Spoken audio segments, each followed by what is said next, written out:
প্রিয় প্রণয়নী লেখনীতে জান্নাত নুসরাত পর্ব নাম্বার 24-এর দ্বিতীয় অংশ। জং ধরা ফ্যানের খটখট শব্দে মাথা ব্যথা শুরু হয়ে যায়। তার মধ্যে এই কাঠফাটা রোদ। অর্গানিক রসায়নের ক্লাস করাচ্ছেন প্রফেসর আনোয়ার। ক্লাসের ভেতরে বসে গরমে ছটফট করছে ছাত্রীরা। এর মধ্যে প্রফেসর আনোয়ারের বকবকের শব্দে কানে ভু করছে। প্রফেসর আনোয়ার ছাত্রছাত্রীদের দিকে একবার তাকালেন। দু একজন ছাড়া সবাই বিরক্ত হয়ে বসে আছে ক্লাসে। বয়স 33 পার হয়েছে প্রফেসর আনোয়ারের। গলার স্বর যথেষ্ট ভারী ও গম্ভীর। এই ডিপার্টমেন্টের সব থেকে গম্ভীর ও রসকসীন স্যার আনোয়ার। যারা ক্লাস করতে চাচ্ছেন না, বিরক্ত হচ্ছেন আমার ক্লাসে, আপনারা বের হয়ে যেতে পারেন। প্রফেসর আনোয়ারের বলতে দেরি হলো। ক্লাস থেকে মাছির মতো করে ছাত্রছাত্রীরা বের হতে দেরি হলো না। প্রফেসর আনোয়ার স্টুডেন্টদের চলে যাওয়ার দিকে তাকিয়ে রইলেন। ওই দিক থেকে চোখ ফিরে এনে ক্লাসে বসে থাকা 9 জন স্টুডেন্টের দিকে তাকালেন। আপনারা বসে আছেন কেন? আপনারাও চলে যেতেন।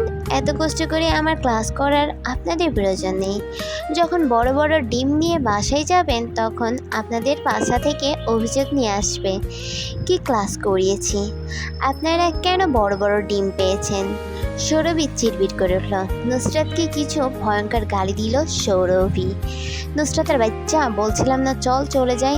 দেখ মাল এখন বালটা কিভাবে জ্ঞান দিচ্ছে।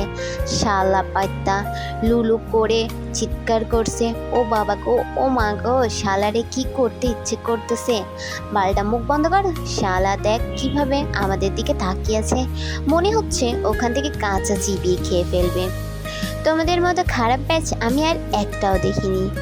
ওই দেখো, এত কথা বলছি, ওখানে বসে বিয়াদবের মতো কথা বলছে। নুসরাতের ভুল টাইমে হাসি ওঠার ব্যায়াম আছে। হিহি করে হেসে উঠল। ঠোঁট দিয়ে ঠোঁট চেপে হাসি থামিয়ে স্যারের দিকে তাকালো। তখন সাদিয়া অট্টহাসির শব্দ শোনা গেল। নুসরাত আর সৌরভে বিভ্রান্ত হয়ে তাকালো সাদিয়ার দিকে। সাদিয়া হাসি থামানোর চেষ্টা করে ও হাহা হি করে হেসে ওঠে। নুসরাত আর সৌরভী ও ব্যাগের দিকে মুখ দিয়ে হেসে উঠল। প্রফেসর আনোয়ার মুখের দিকে তাকিয়ে হাসি বন্ধ হয়ে গেল সাদিয়ার। লোকটা দাঁত কটমট করে সাদিয়ার দিকে তাকিয়ে আছে। সাদিয়া লোকটার কটমট চাউনি দেখে হে হে করে হেসে উঠল। দেখো দেখো কীরকম অসভ্যের মতো হাসছে। বিয়াদব, দাঁত ভিতরে ঢুকাও। খুব হাসি আসছে। দেখবো 5th সেমিস্টারে কি করো। এর নাম কি তোমার? তোমার নাম বলো। পকেট থেকে ছোট্ট আকারে নোটবুক বের করে জিজ্ঞেস করলেন প্রফেসর আনোয়ার। চোখে চশমা আটা বোকাশোকা ধরনের মেয়েটা বলল, কে স্যার? ওই কালো ড্রেস পরিহিতা মেয়েটার নাম বলুন। আমার ডায়েরিতে ওনার নাম তুলব, দেখবো 5th সেমিস্টার কত মার্ক পান। সাদিয়াকে উদ্দেশ্য করে প্রফেসর আনোয়ার বললেন, আপনি এখন আমার চোখে পড়ে গিয়েছেন। এখন থেকে সবসময় আমার নজর আপনার উপর থাকবে। জি স্যার, ওর নাম সাদিয়া। নুসরাত বিড়বিড় করলো। দেখবেন কিভাবে আমার অনলি ওয়ান পিস। এই পৃথিবীতে আমাদের ছাড়া দ্বিতীয় কোনো পিসের জন্মই হয়নি। অভদ্র ব্যাস, ভদ্রতা লেশ মাত্র নেই তোমাদের মধ্যে। কথাটা বলে প্রফেসর আনোয়ার আর না পড়িয়ে চলে গেলেন। রুবের কাছ থেকে ফাইল নিয়ে চলে যায় ডায়না। হাঁটার সাথে স্টেলটো মার্বেল টাইলসের ঠক ঠক শব্দ তুলছে। আরশের কেবিনের সামনে গিয়ে নক করলো ডায়না। ভিতর থেকে শব্দ এলো, ভেতরে আসুন। ডায়না কোমর বাঁকিয়ে হেঁটে গেল আরশের কেবিনের ভেতর। Sir, file. Minute miss Diana? Diana দাঁড়িয়ে রইল, চোখ দিয়ে গিলে খেলো উজ্জ্বল শ্যামলা বর্ণের ছেলেটাকে। কোট খুলে রাখায় পরনে শুধু গ্রে কালার শার্টের ওপর দিয়ে জিম করা বডি ভেসে আসছে। ল্যাপটপে ট্যাপ করতে করতে আরশ ঝাঁকড়া চুলগুলোতে হাত বুলালো। টাই টেনে নিচের দিকে নামিয়ে নিল। ডায়না এক জায়গায় দাঁড়িয়ে উপর থেকে নিচ পর্যন্ত স্ক্যান করতে থাকলো আরশকে। বেশ ডায়না, ডিভানে এসির রিমোট আছে, এসির পাওয়ার বাড়িয়ে দিয়ে এদিকে আসুন। ডায়না এসির পাওয়ার বাড়িয়ে দিয়ে আরশের দিকে এগিয়ে গেল। আরশ নিজের সামনে চেয়ার দিকে বলল, এখানে বসুন। ডায়না বিনা বাক্য পেয়ে বসে পড়ল। ফাইলটা এগিয়ে দিয়ে লালমাট করা কিছু দাগ দেখালো। ডায়না নিচের দিকে ফাইল দেখার জন্য ঝুঁকতে আবার ক্লিভেজ দৃশ্যমান হলো। আরশ তাকালো না। ডায়নাকে বুঝিয়ে দিয়ে বলল, এবার আপনি আসতে পারেন। ডায়না কেবিন থেকে বের হওয়ার সময় আরশ কাপড় নোট করলো। পিছন থেকে আবার ডাক দিল ডায়নাকে। ডায়না ফিরে তাকাতেই আরশ চোখ নামিয়ে নিল, আর ডায়নাকে কিছু বলতেই মুখ বাঁধছে। চোখ নামিয়ে রেখে কথায় ঝাঁজ মেশালো, এটা কোন মডেলিং বা শো এর জায়গা না যেখানে আপনি নিজের শরীর দৃশ্যমান করে আসছেন। এখানে আরও অনেক কাজ করে আমি নোটিশ করেছি তারা তো এরূপ পোশাক পরিধান করে না। আপনি নিজের শরীর ঢেকে রাখতে না পারলে আমার কোম্পানিতে আসার কোনো প্রয়োজন নেই। যে কাজের জায়গায় এই সকল ড্রেস পরিধান করে আমি তাকে কি বলবো, বলার ভাষা হারিয়ে ফেলেছি। দয়া করে আপনি আজ যান। এ সকল কাপড় চেঞ্জ করতে পারলে আগামীকাল থেকে আসবেন, আর না হলে আসার দরকার নেই। It's my first and last warning. Campus দিয়ে হেঁটে যেতে যেতে সৌরভী কথা তুলল। ছাত্রকে তার নজরে রাখছে, মানে এই বুড়ো বয়সে স্যারের সামথিং ফিলিং হচ্ছে সাদিয়াকে দেখে। বুড়ো বয়সে প্রফেসর আনোয়ারের প্রেমে পড়ার ভীমরতি হয়েছে। আমি মরছি আমার জ্বালায়, আর তুই আসিস সামথিং নিয়ে। আমাকে ব্যাটার খাতায় মার করে নিয়ে চলে গেল। এখন আমার কি হবে? কোনো রকম টেনে টুনে পাস করি, তার মধ্যে ছাড় এখন আমার পেপারে টু জেড অক্ষর ভাই অক্ষর আমার খাতা দিতে। ওই সব বাদ দে, তুই সব সময় হাসলি কেন? বোন বলিস না। প্রফেসর আনোয়ার যখন কথা বলছিল সাদিয়া হাসতে হাসতে ক্যাম্পাসে বসে গেল। আমার বলতেই হাসি আসছে।